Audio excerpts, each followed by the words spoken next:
Assalamualaikum warahmatullahi wabarakatuh.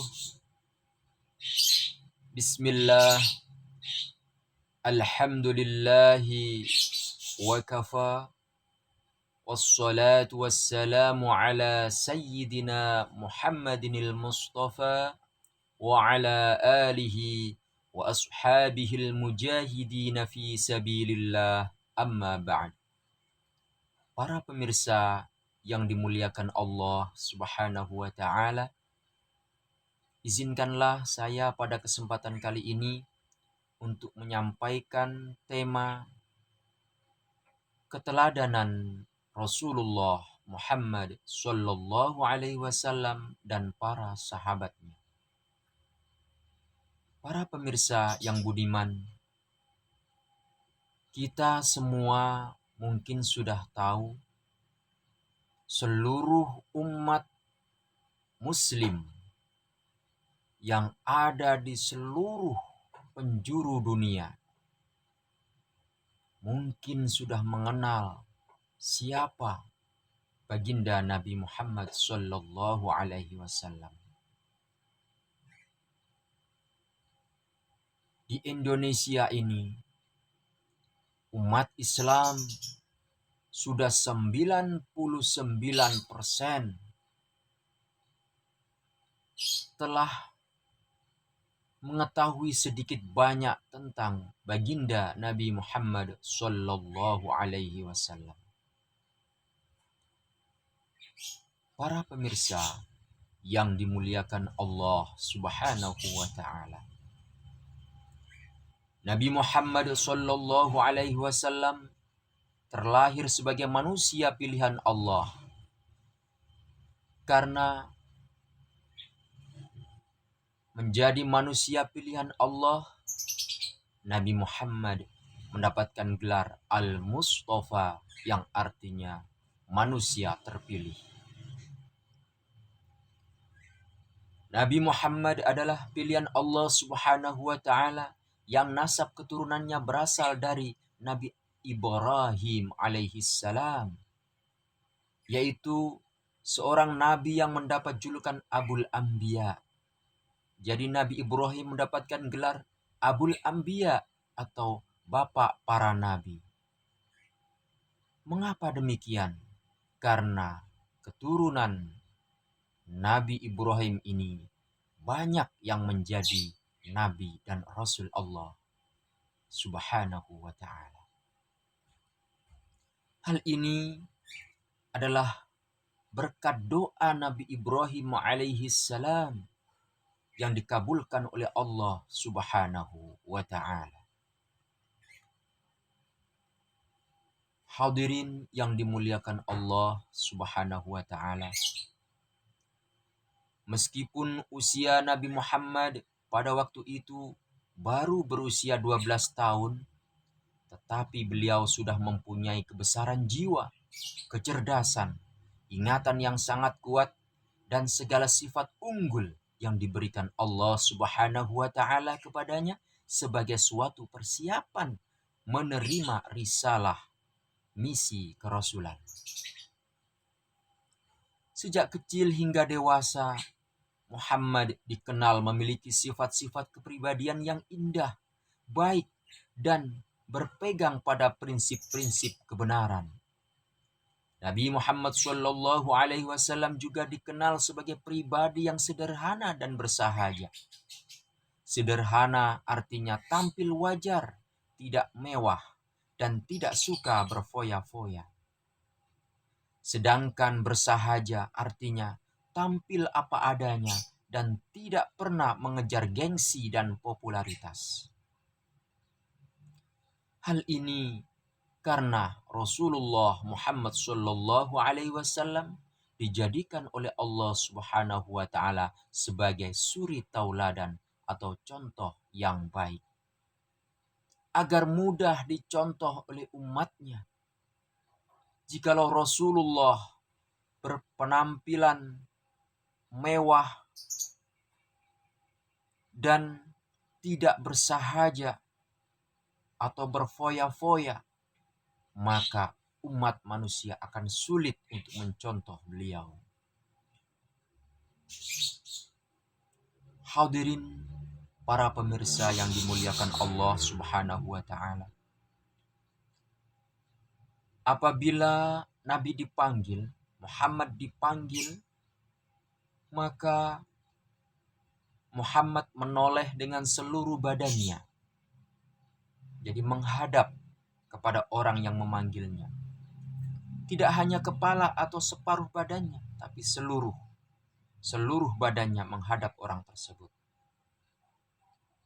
Muhammad selalu tersenyum, walau tertawanya jarang dan gelak tawanya pun jarang. Di samping itu, Nabi Muhammad Shallallahu Alaihi Wasallam terkenal sangat jujur. Sikap jujur tersebut sudah diperlihatkan sebelum beliau diangkat menjadi Rasul. Sehingga seluruh kota Mekah, seluruh penduduk kota Mekah, baik itu orang-orang yang beragama Tauhid, yang beragama Islam, maupun orang-orang kafir musyrik Quraisy, semua mengenal bahwa Muhammad adalah anak yang jujur, yang tidak pernah bohong walaupun hanya sekali. Para pemirsa yang dimuliakan Allah Subhanahu wa taala. Pada usia remaja, beliau diminta membantu oleh pamannya, paman Nabi yang bernama Abu Thalib. Memintanya untuk membawa barang dagangan Siti Khadijah binti Khuwailid, yang mana Khadijah ini adalah orang yang terkaya dan dihormati di kota Mekah. Meskipun sang paman mengetahui bahwa Muhammad Shallallahu Alaihi Wasallam tidak memiliki pengalaman kerja sama sekali sebagai agen perdagangan, tapi kejujuran, keuletan, dan kecerdasan yang dimiliki sang keponakan ini meyakinkan dirinya bahwa pekerjaan itu bisa dijalankan dengan baik. Tanpa diketahui keponakannya ini, sang paman datang menghadap Khadijah radhiyallahu anha seraya menjelaskan maksud dan tujuannya. Khadijah radhiyallahu anha, seperti kebanyakan masyarakat Arab Mekah, juga telah mendengar perihal kepribadian Muhammad Shallallahu Alaihi Wasallam, pemuda yang populer dengan julukan Al-Amin, yang artinya orang yang terpercaya dari negeri Mekah. Para pemirsa yang dimuliakan Allah Subhanahu wa taala. Selain memiliki sifat jujur, Rasulullah Muhammad Shallallahu Alaihi Wasallam adalah seorang yang penyayang terhadap keluarga. Beliau sangat sayang kepada segenap kerabatnya serta lemah lembut sikapnya kepada anak-anak kecil. Apabila Hasan dan Husain datang kepadanya, Rasulullah Shallallahu Alaihi Wasallam memeluk mereka dengan kasih sayang dan menciumnya satu persatu. Kemudian memangkunya di pahanya.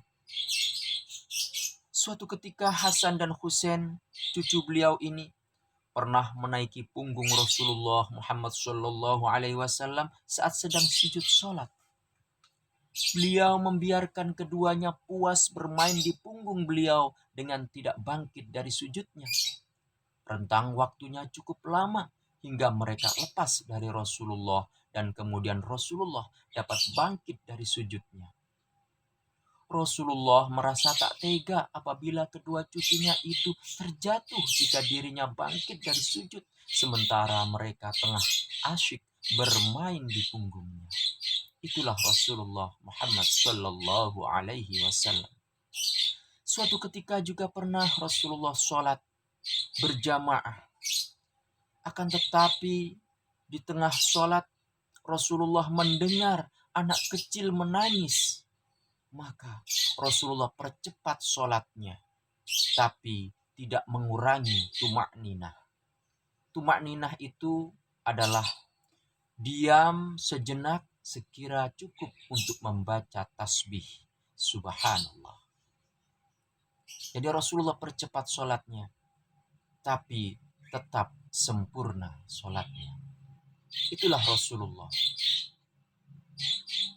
Rasulullah Shallallahu Alaihi Wasallam tidak hanya penyayang kepada keluarganya, namun beliau juga penyayang kepada para sahabat dan pengikutnya. Terbukti saat Rasulullah berjumpa dengan seorang tukang batu, ketika itu Rasulullah melihat tangan tukang batu tersebut melepuh, kulitnya merah kehitam-hitaman seperti terpanggang matahari. Rasulullah pun bertanya, "Kenapa tanganmu kasar sekali?" Si tukang batu menjawab, "Ya Rasulullah, pekerjaan saya ini membelah batu setiap hari. Dan belahan batu itu saya jual ke pasar. Lalu hasilnya saya gunakan untuk memberi nafkah keluarga saya. Oleh karena itulah tangan saya kasar."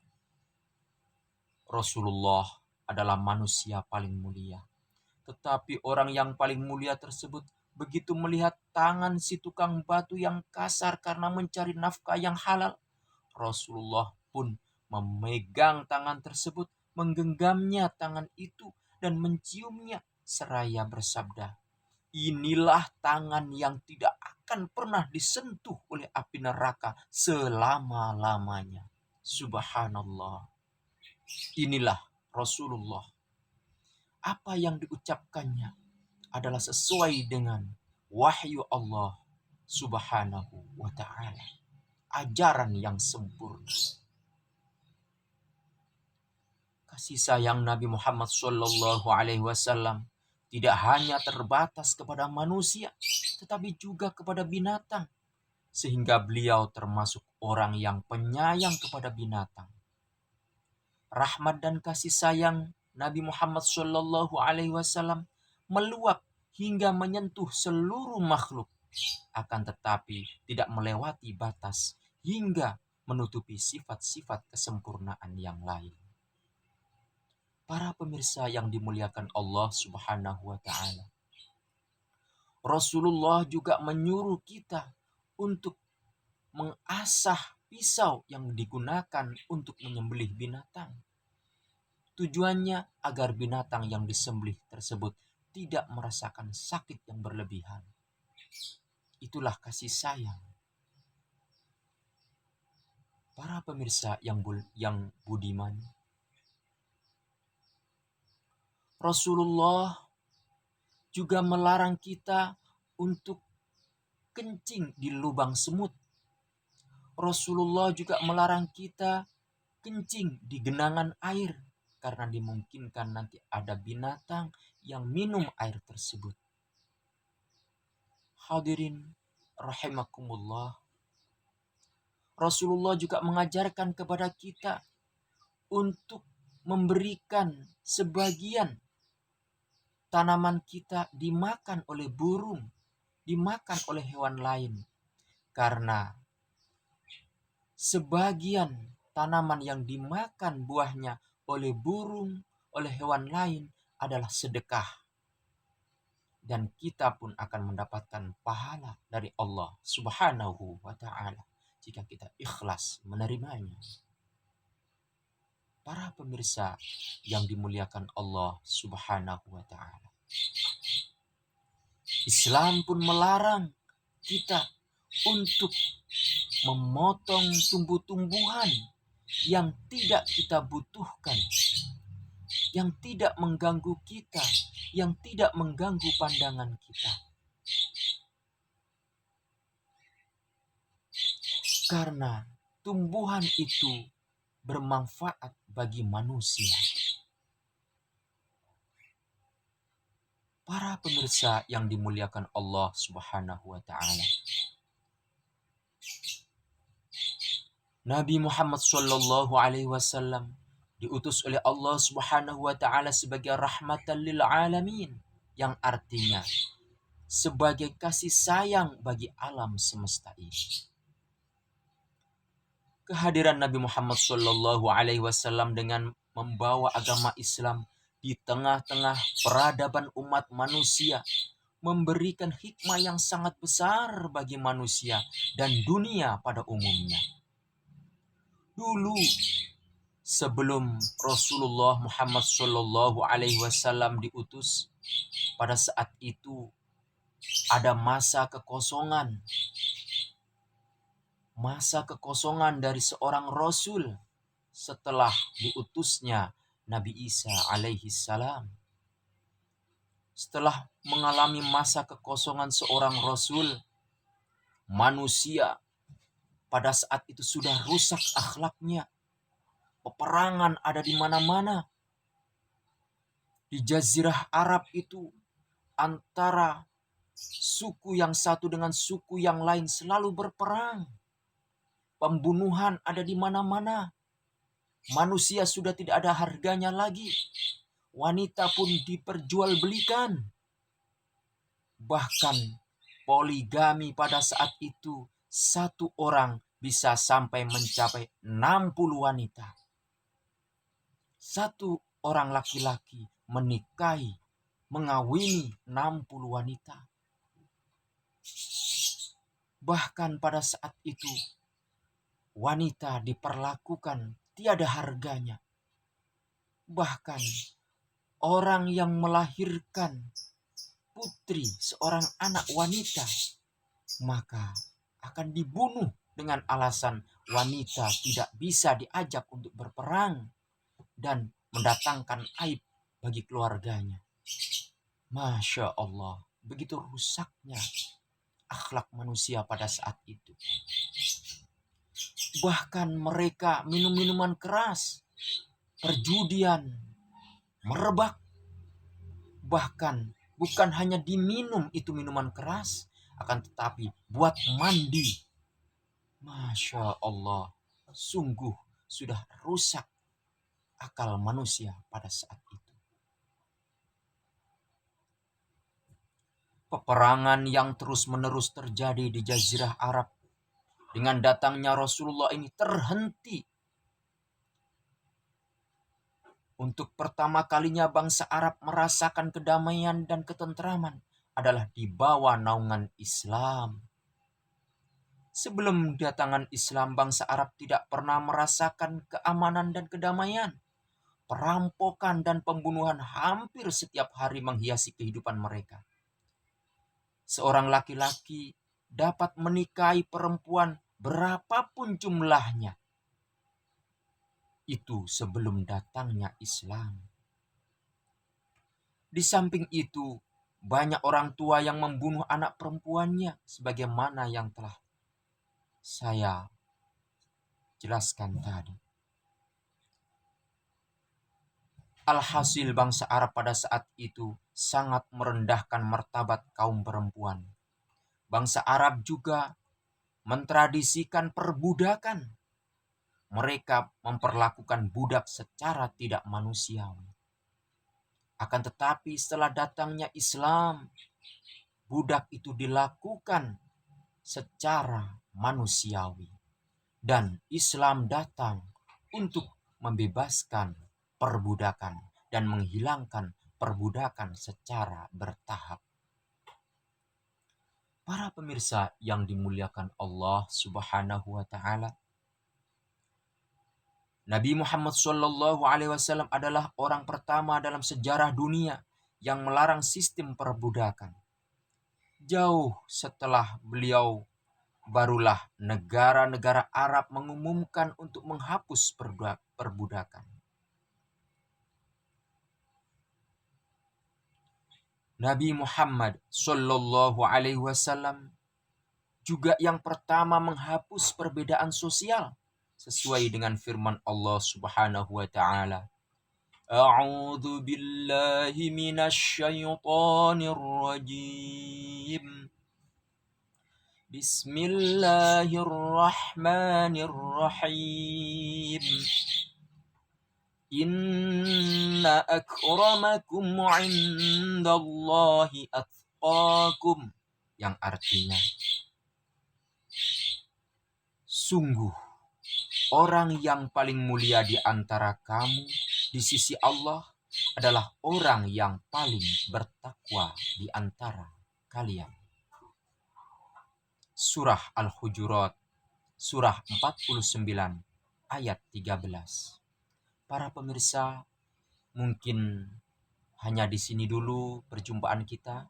Semoga ada guna dan manfaatnya, khususnya bagi saya dan umumnya bagi para pemirsa.